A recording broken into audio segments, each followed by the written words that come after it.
We have a new look at Andor Season 2, bringing some new clips on the impact of the rebellion across the galaxy, from the everyday person all the way to the Empire spreading its destruction. But what will we really be seeing when the season drops? Welcome to Star Wars Uplink, your place for everything Star Wars gaming, the TV shows, and the movies. Let's jump in. Just you reconsider playing that message for him. The new trailer for Andor Season 2 is here. I do find it so funny that we had like a really weird experimental first introduction to the show. Mm-hmm. I feel like that one honestly should have been the second trailer. Yeah. The second trailer that we actually got should have been the first one. Like, bam, here we go. Right. We're back in the action. Here's the actual vibe of Andor.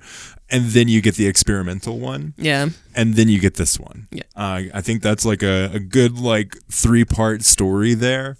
Because I feel like the first trailer doesn't really represent the vibe or the impact. It's honestly a little too on the nose. That specific song is very representative of, I think, anti-Vietnam or something along those lines. Anti-war and the impact of war. So it's kind of like, hey guys, you know what this is? This is about war and how bad it is. I feel like that's a little too on the nose for the nuance of the story of Andor, but it's fine. The clips are really cool. Mm-hmm. I don't think we really even talked about the first trailer on the podcast, but we've got some really good looks at Star Wars Andor Season 2. Hello there. Welcome to Star Wars Uplink. If you're going to Star Wars Celebration Tokyo, we will have a panel live on stage talking about Star Wars video games and their impact on lore. Check it out. Details are on the screen now. Would love to see you there. I'm really excited about the overall story that we're going to be getting. It's going to be crazy getting basically a movie a week for 4 weeks. Month of movies. 3 episodes at a release time, and it's really going to be interesting to see how the pacing works, because obviously we got the first 3 episodes when Andor Season 1 dropped, and then it went weekly.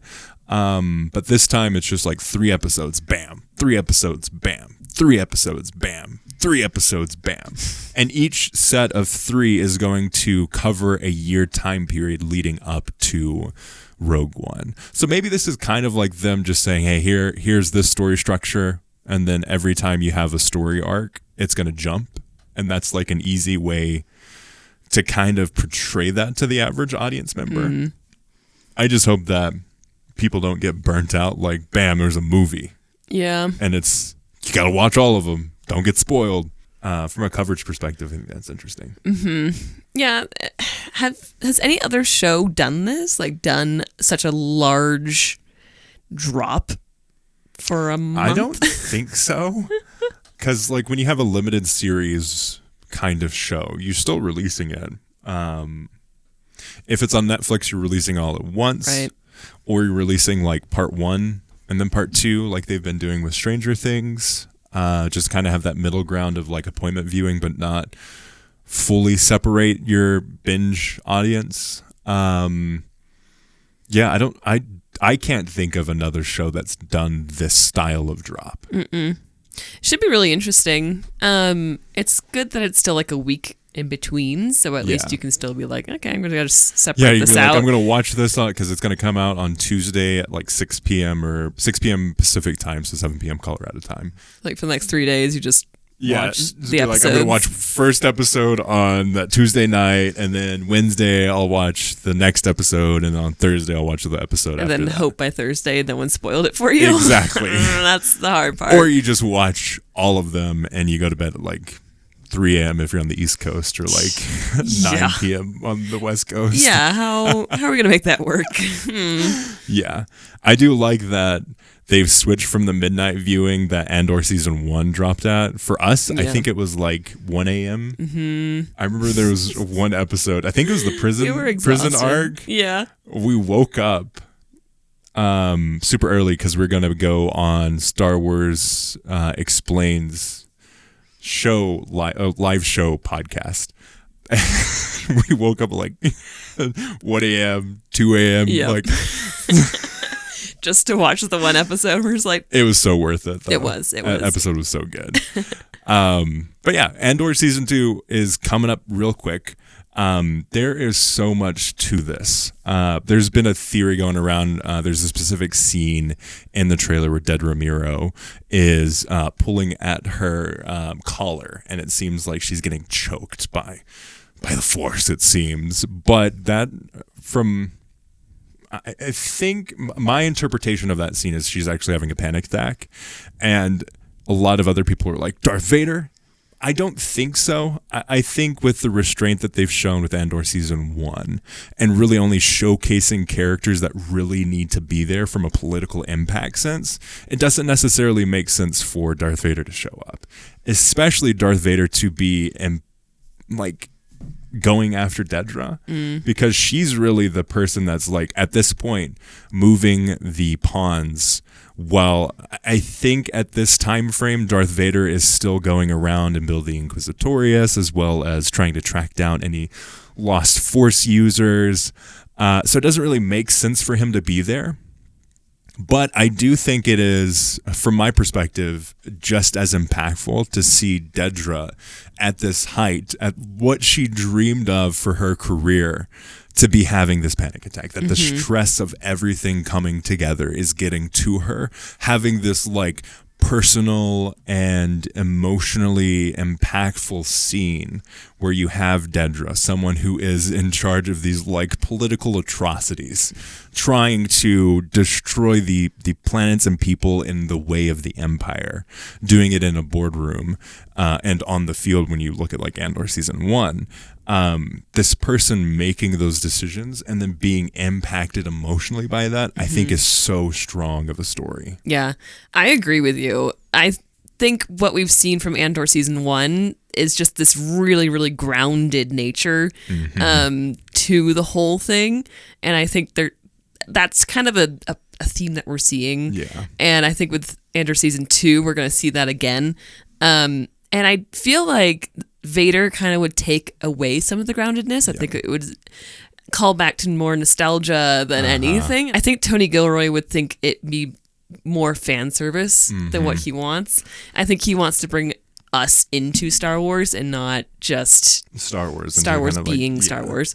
So yeah, I could definitely see this being a panic attack moment so that we can relate, I think a lot of us have experienced something of that nature, and I think it's going to build some sympathy for her, if not fully understanding. But I think we're playing with a lot of really human emotions, and I think it's going to be quite impactful seeing her struggling with the decisions that she has had to make when she's so deadpan. She has to put on this face in the boardroom while making the decisions and playing a political chess game. Yep. And then you get to the aftermath of that, of those decisions, of that really acting, that portrayal of oneself in that way, I think is so interesting from that perspective. And just almost the cannibalism of the Empire itself, how it's just eating itself from the inside. It's good. It's good stuff. Well, I was thinking about this in that specific scene of really Tony Gilroy's Star Wars is more about the impact of your decisions on the galaxy and you internally than it is on some external force having a threatening aura. In Tony Gilroy's Star Wars, in Andor, you have what's scarier than Darth Vader? Oh yeah, your political and career-based strategy game that you have to play, otherwise you will get eaten alive. That is scarier than someone who's going to kill you. Yeah. Your actions and the repercussions of those actions are so much more impactful to you as a character in this version of Star Wars that I think is so good. Yeah. On the note of that, of kind of the landscape of Andor, we have really 3 specific pathways that you have on the rebellion side. You've got Mon Mothma, who is slowly becoming radicalized, but is still trying to accomplish the things that she wants to do in the ways that the system is set up. So you have that side of things. Then you have Cassian and Luthen, who are in this situation where they are I would say they're the gasoline on the fire. That there is a spark that's running, and they are trying to push this and accelerate it in strategic paths. It's maybe not gasoline, maybe it's more like gunpowder leading a way to like a cannon or a keg, or they're really the fuse that's like leading this kind of societal like distrust and anger and resentment towards the Empire. And then the third one is Saw Gerrera, who's just like pure destruction and chaos. There's no strategy except for trying to destroy the Empire in as many ways as they can. Like Saw Gerrera definitely has strategy, but he's more around like chaos than he is on controlled destruction. Yeah, he's the one going around making the bonfires. Yeah, exactly. That Cassian and Luthen are trying to like, let's make something useful out of all this. But you kind of need all three of these to really be effective. And I think that's the story of Andor, of like, how does a rebellion get made? How does a revolution get started? It takes many different approaches. It takes many different people and many different kinds of reactions and impacts to various kinds of people. Because you have the everyday person of like Cassian, who wanted to disappear, wanted to make his way in the galaxy without causing much ruckus. And then that kind of went by the wayside. You have Bix, who is also in that same situation where she was just kind of like keeping her head down. Yeah, I'll be an informant, but try to like not have this be as impactful as it can. Try to step away. You have all of these people that are like just everyday people in the Star Wars galaxy, trying to do their job and then being forced, feeling like they can't do anything except for this to be able to live their lives, and willing to sacrifice everything to win. And I think it's so interesting. You have like the everyday person, you have the bureaucracy, political person who's trying to make it work through the systems that are there for them. Meanwhile, not realizing how corrupt it actually is, how deep that just malice and toxicity goes. And then you have the literal terrorists that are going around trying to move things forward in their specific way. Then on the flip side, you've got the Empire. Huge bureaucracy, huge levels of control.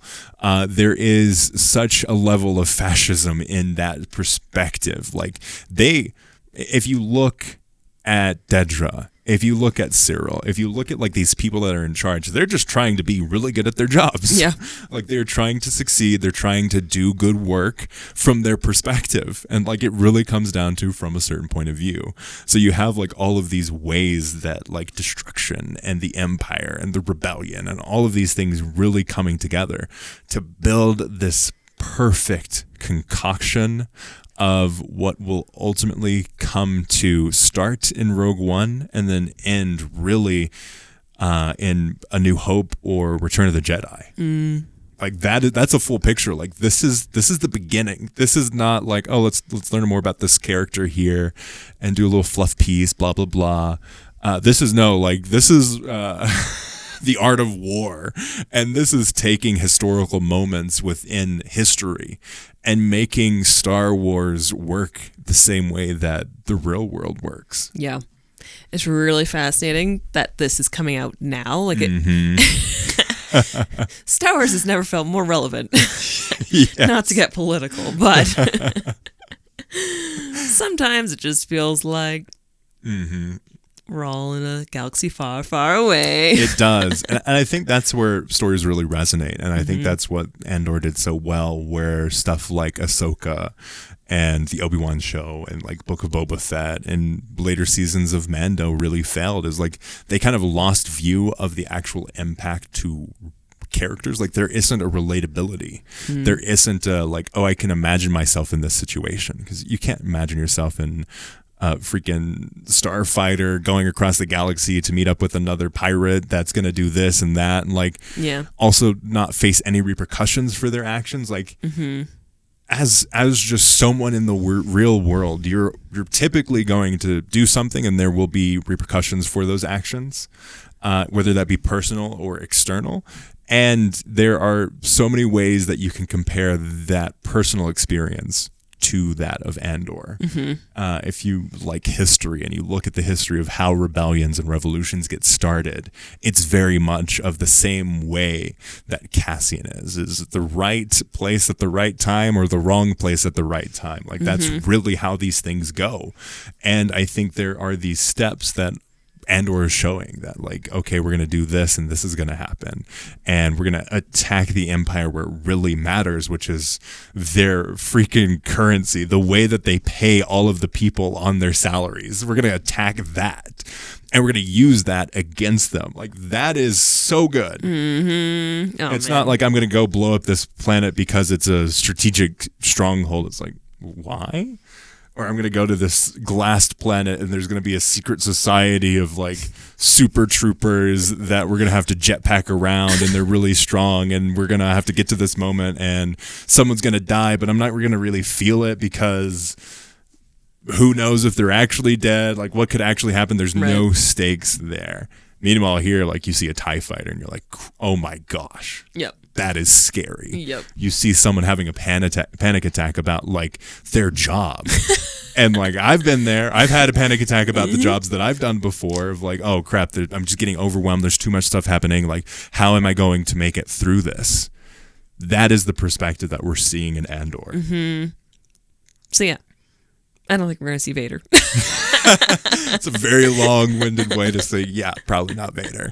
But there's like all of these like puzzle pieces coming together, and you're seeing the edges here, you're seeing the center over here, and you don't know until we get to that Rogue One moment of like, oh, this is what we're doing it for. Okay, we're not going to survive. We're going to die. But the satisfaction that we're going to have is not me making it out at the end. It's like Luthen's whole speech of like, I burn for a sunset I will never see. Yeah. That is what this is happening. They're going to do this thing that is going to ultimately lead to the freedom of many at the sacrifice of a few. Yeah.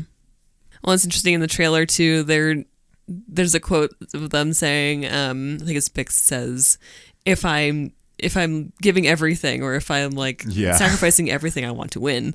And it's like, yeah, but there's no guarantee. Sorry.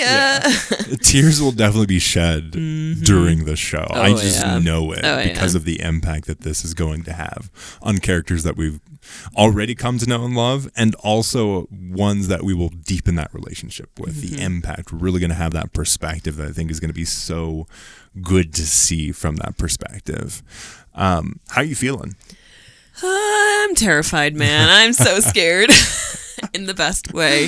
I feel like whenever I watch these trailers, I get like the anti-chill. I get the chills, but I'm like the realization, like almost sickened by it, because I'm like, this is just going to destroy me. It's going to convict me, and I don't know how I feel about this. It's so true. Like, you get hyped, but then you realize like what's actually going to happen, and you kind of prepare yourself for the emotions that you're gonna feel. Like, oh no, look at them, they're all having a good time. Yeah. Oh no. No one can be happy right now. Yeah. Because I know it's coming. Yeah. I can't let myself get hurt this way. So true. I'm really excited about this show for many different reasons, like the actual cinematography aspect, the storytelling aspect, the characters themselves. I really think that we're in the moment of seeing something truly great being made in front of us, and I'm really excited to see that. Tony Gilroy has said this is probably the most impactful thing I will ever work on. Wow. And the most important thing. And I really think that if more people that are in Star Wars looked at it in this way, we would have better stories in Star Wars. I don't think there would be the Star Wars burnout that we're seeing. I agree. I'm not emotionally prepared. I'm not emotionally prepared for Star Wars. I'm not emotionally prepared for The Last of Us. It's gonna be a hard spring, guys. It's gonna be brutal. I was telling Cindy, I was like, yeah, we're getting Andor, and then also like a week before we're getting Andor, Last of Us Part 2 will start. It'll prime us real nice. It's going to be a very brutal time period for emotional stability. Yep. But let us know your thoughts. What are you expecting to see on Andor Season 2? Let us know in the comments below if you're watching this on YouTube, or contact uplinkpodcast.com. As always, thank you for listening, and may the Force be with you.